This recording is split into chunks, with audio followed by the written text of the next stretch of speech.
ছেলেকে, আবার কোনো সময় মায়ের হাতটা ধরে থাকে শিশু।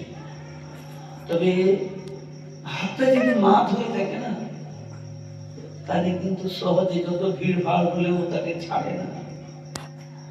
আর ছেলে যদি ধরে থাকে, কোনো সময় একটা ধাক্কা মুখে বিড়াল তাকে এক ধাক্কাতে কোথায় কোথায় আগে নিয়ে চলে যায়।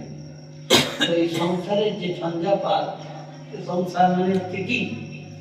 সংসার হচ্ছে সমুদ্র বলা হয়েছে, সংসারকে দাবানল বলা হয়েছে। একের জায়গায় একটা উদাহরণ দিয়েছে, সংসার দাবানল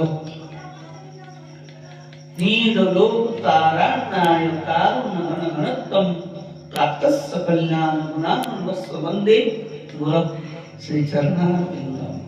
तो দাবানোর তাৎপর্য বুঝেছেন?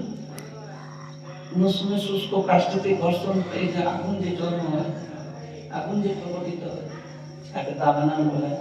তো হট করে আগুনটা যখন ঘরে লেগে যায় না, সে বিরাট আকার ধারণ করে আগুন। সেই বনের মধ্যে আর কেউ বাঁচতে পারে না। সেই বন ছেড়ে সমস্ত জানোয়ার যে থাকে, হাতি, পশু, হরিণ, পাখি, সবাই কিন্তু অন্য বনে যায়, কেউ বাঁচতে পারে না।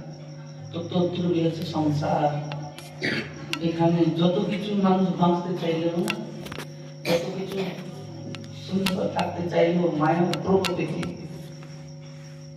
তাকে একদম নাকাল করে দেয় যে কোথায় যাবো, কি করবো, কি করে থাকবো।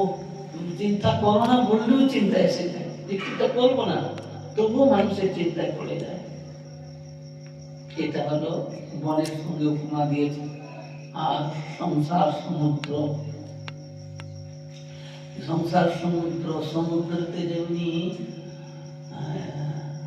তার কুল কিনারা নাই, সমুদ্র পাড়েতে তাকাবে, ওই দিকে তাকাও, যে পাড়ে থেকে এই পাড়ে থেকে ও পাড়ে তাকাও, তার ফুল কিনারা দেখা যায়। তো সেই সমুদ্র